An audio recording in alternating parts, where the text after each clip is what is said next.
Welcome to Worldview. Freedom of speech. It's what allows us to bring you this program. It's why you can watch just about anything on YouTube, much of which is disturbing to some, but freedom of speech allows for dissent. It allows differing opinions to be expressed in a way that might be offensive to another individual.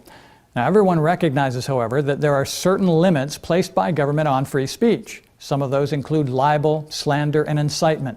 You can't yell fire in a crowded theater as a joke. In the aftermath of the shooting of Michael Brown in the St. Louis, Missouri suburb of Ferguson, demonstrations turned violent. Michael Brown's stepfather, in the heat of the moment, used some expletives while shouting, "Burn the bleep down." Authorities then looked into whether or not his speech could be considered incitement to commit a crime, to burn down other people's property. This is the kind of free speech not allowed by the law. But in the wake of terrorist acts, government is seeking to restrict speech considered to be incitement. Safety has always been the stated issue as governments seek more and more access to private data. This was the reason following 9/11.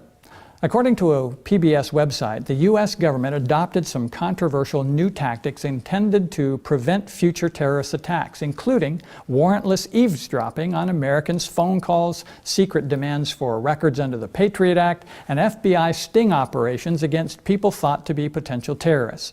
According to the Washington Post, by a roughly 2-to-1 margin, Americans say they are willing to give up personal privacy to let the federal government investigate terror threats. 76% say they are increasingly concerned over the possibility of a major terrorist attack in the United States. And with the continued terror attacks in the US and Europe, people are justifiably concerned. Yet the tactics being taken may overcompensate and end up limiting speech that should be protected. One of the major vehicles for free speech is the internet. News, articles, blogs, audio, and video are all forms of speech disseminated via the internet. But increasingly, there's a cry for hate speech and speech designated to incite violence to be censored. Thus, the European Union has teamed up with Facebook, Twitter, YouTube, and Microsoft to combat illegal speech online in Europe.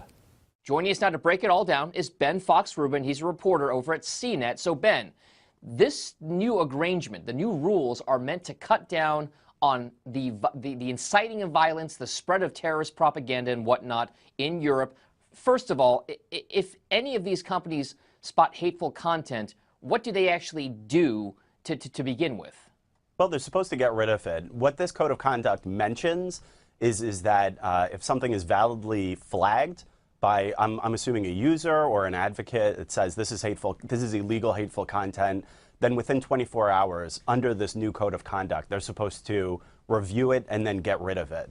So that's what's new. If I don't like something you posted on Facebook, a tweet, or a video on YouTube, it could potentially be removed within 24 hours. And how will it be decided if it's hate speech? Well, for now, it's Facebook, Twitter, Google, and Microsoft who are attempting the delicate balance between free speech and hate speech. Will it make a difference from the European protocols already in place?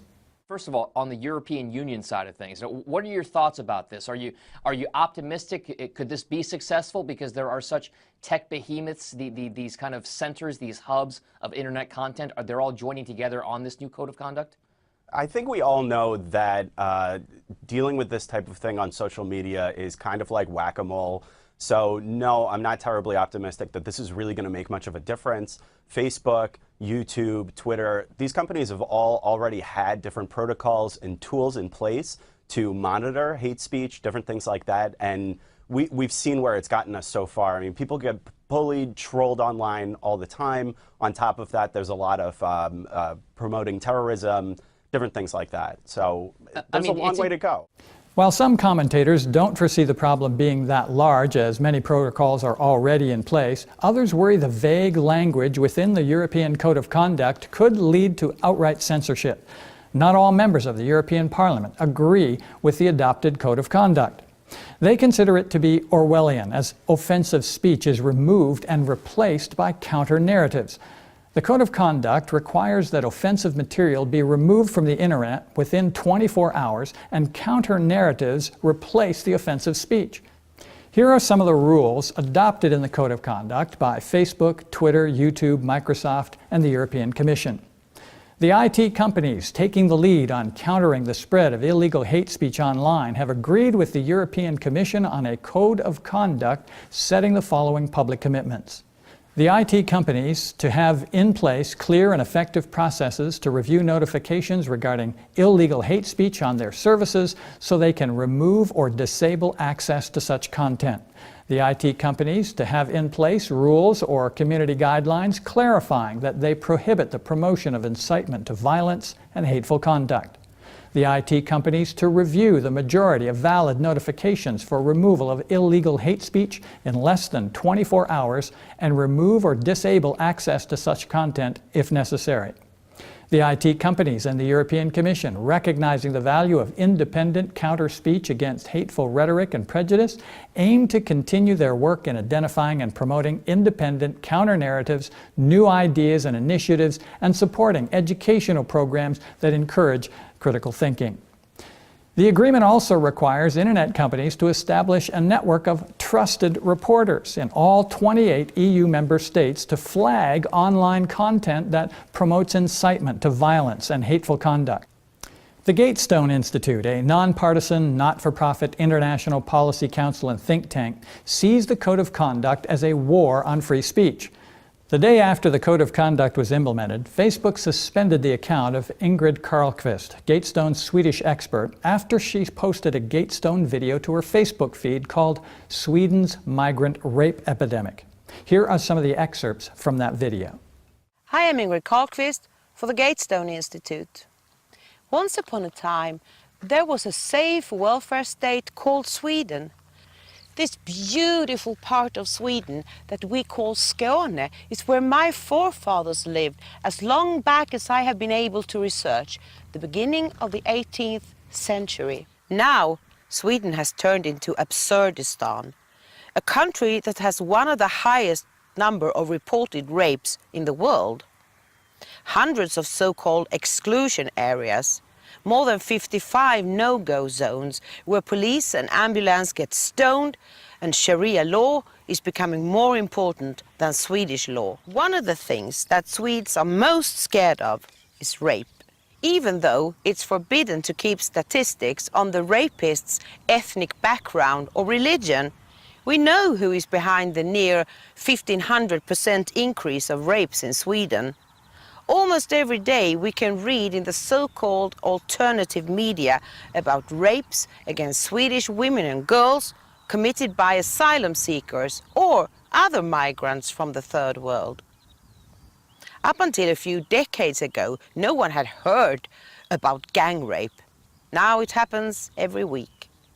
Ingrid Carlqvist's report of the nearly 1,500% increase in rapes perpetrated by asylum seekers or other immigrants from the Third World was deemed hate speech and removed the day after the European Code of Conduct was adopted.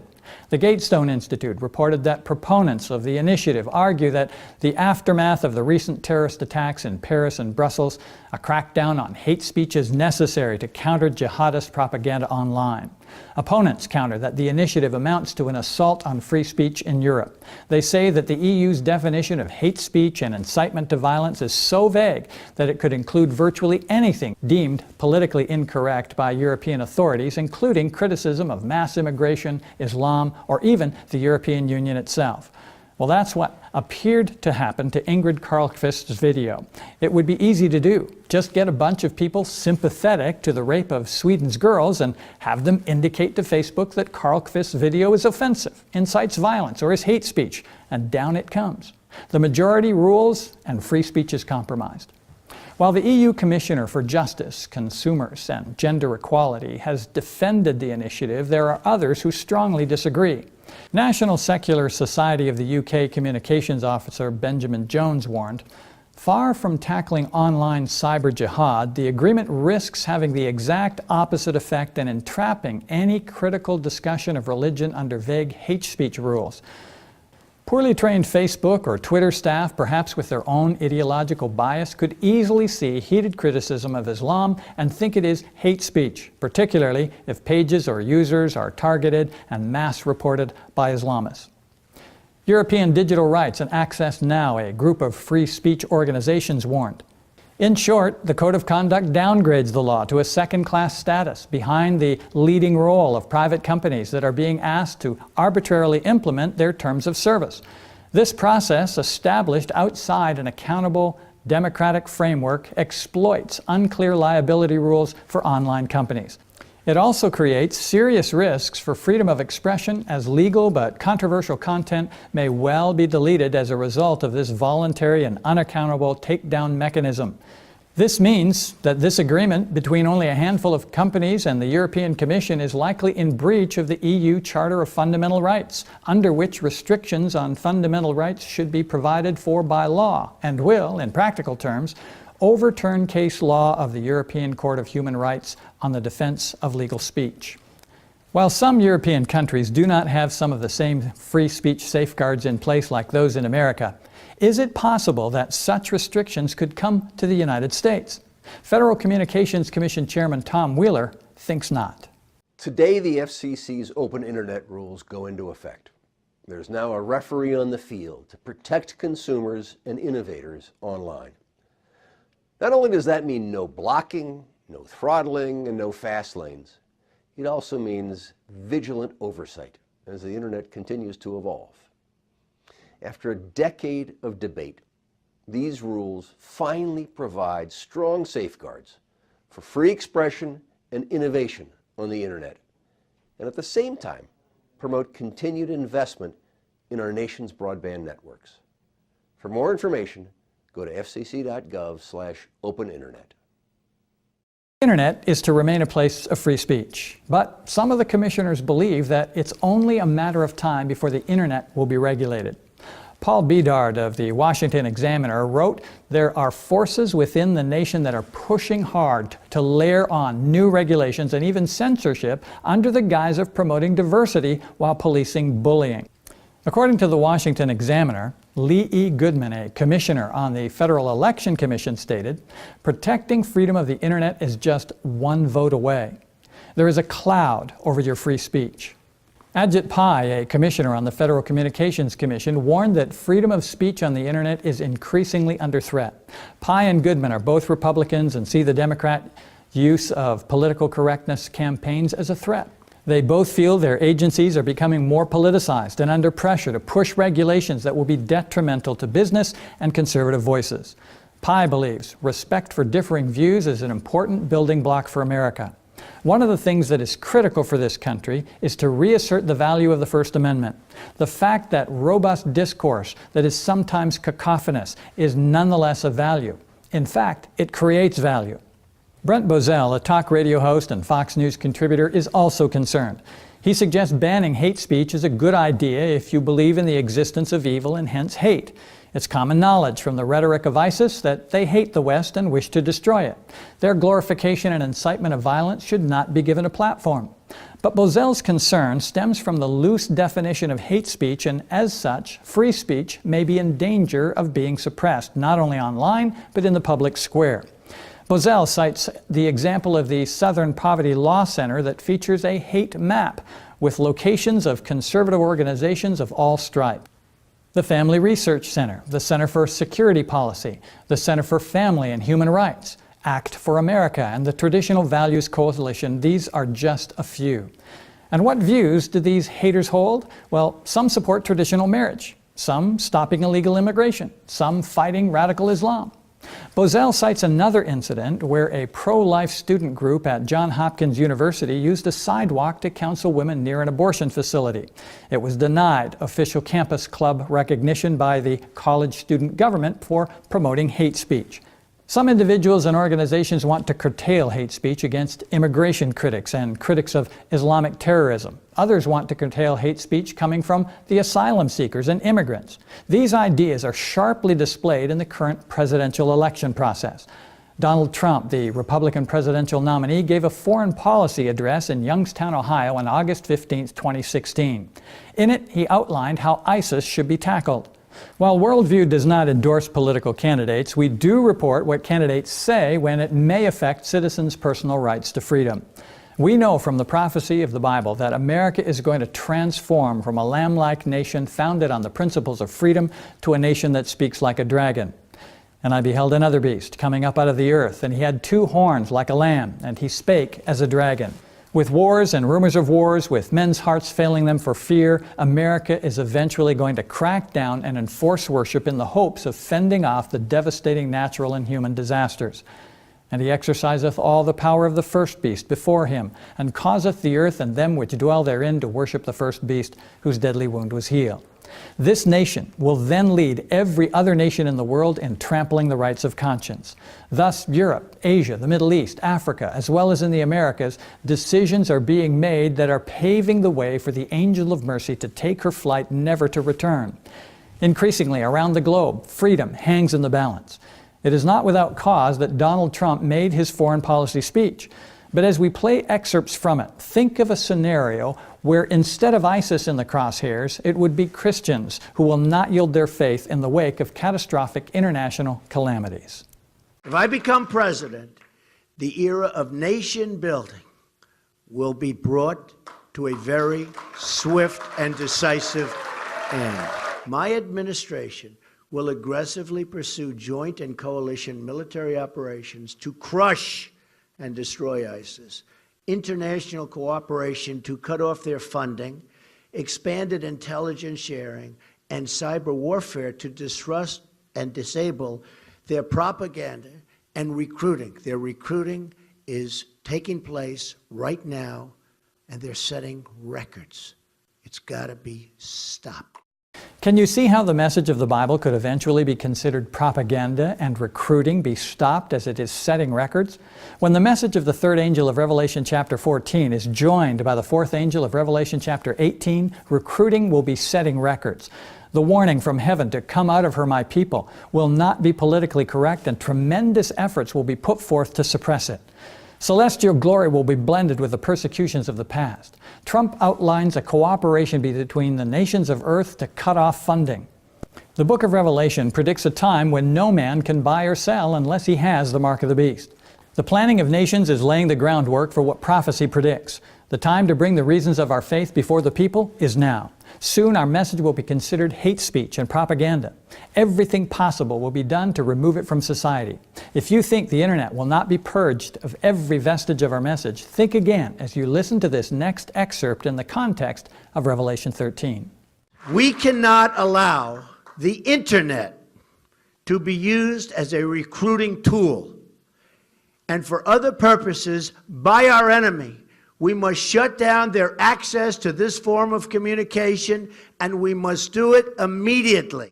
The internet is a wonderful method of communication. It has revolutionized the way we reach out to others with the message of the soon coming of Jesus. It has the potential to reach billions of people, many of whom we could not reach in any other way. But it will be purged of our message. Now is the time to get it out there.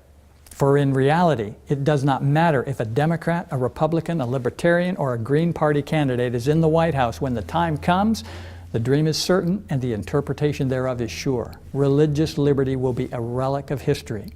We have a more sure word of prophecy.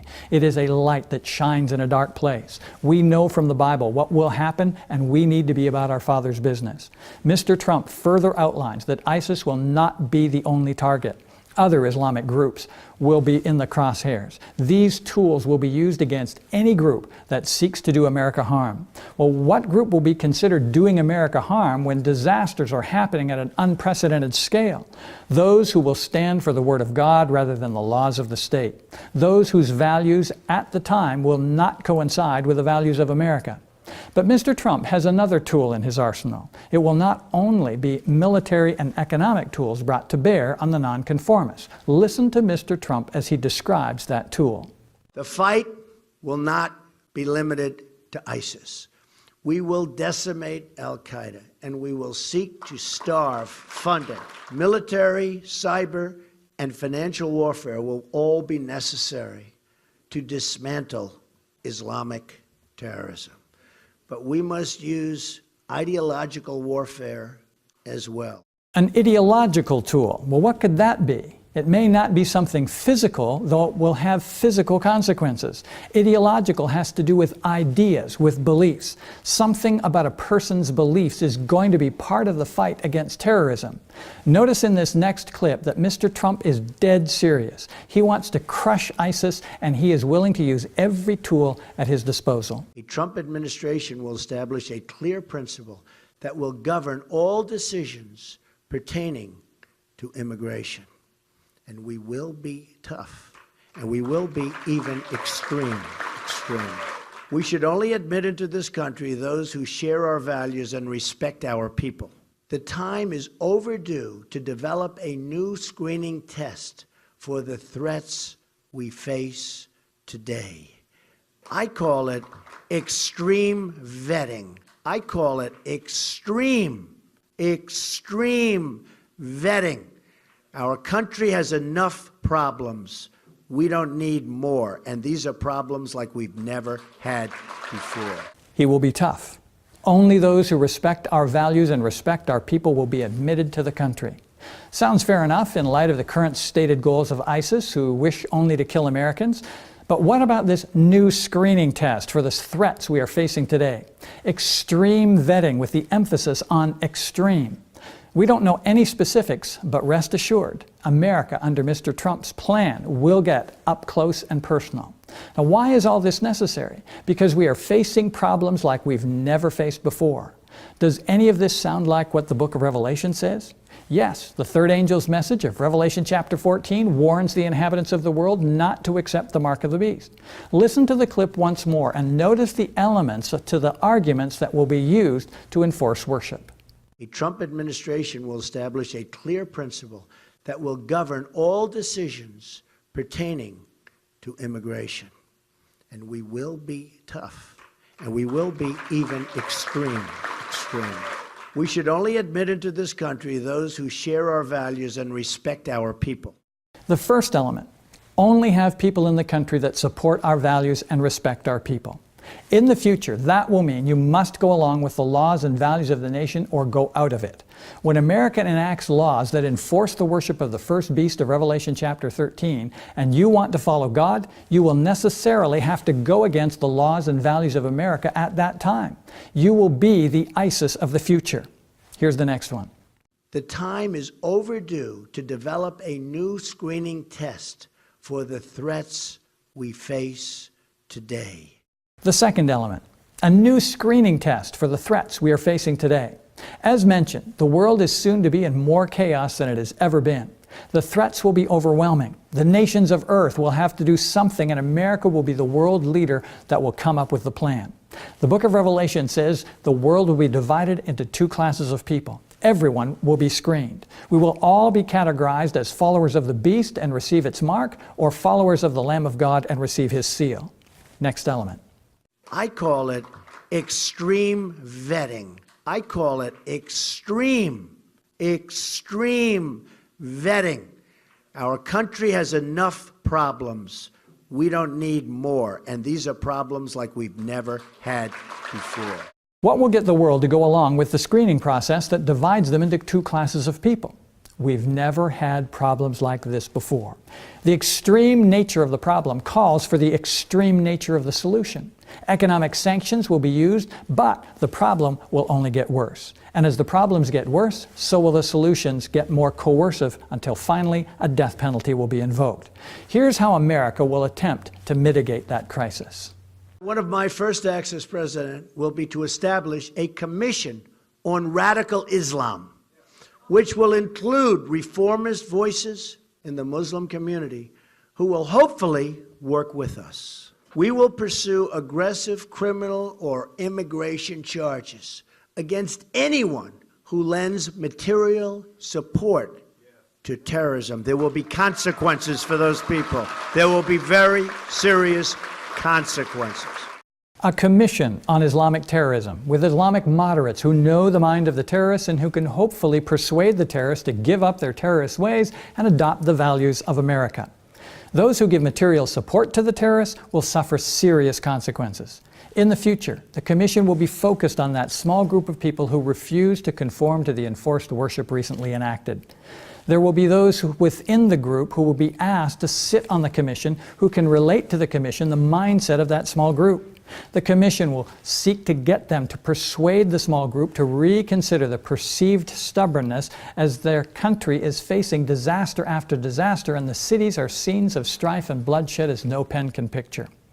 It is likely that some on the commission will betray those in the small group. And the brother shall deliver up the brother to death, and the father the child. And the children shall rise up against their parents, and cause them to be put to death. And ye shall be hated of all men for my name's sake. But he that endureth to the end shall be saved. And those who seek to aid the accused will suffer serious consequences. Now, I'm not saying Mr. Trump is talking about the enforcement of worship outlined in Revelation chapter 13. What I am saying is that his arguments seem to be common sense in light of the threat America is now facing. And it will be just such arguments that will be used when Americans feel their existence is being threatened by a small group of people who refuse to adopt the values of America at the time, namely enforced worship. What should we be doing today? We need to publish as far and as fast as possible the good news of the second coming. Internet, video, articles, leaflets, public meetings in every place and in 1,000 forms get the truth out. For soon, and none know how soon, it will be under the most difficult and discouraging circumstances that truth will still need to go. Now is the time to publish far and wide, for soon it will be considered hate speech. Soon it will be flagged and removed from Facebook, Twitter, YouTube, and personal and ministry websites. Don't wait, do it now. And that's it for this edition of Worldview.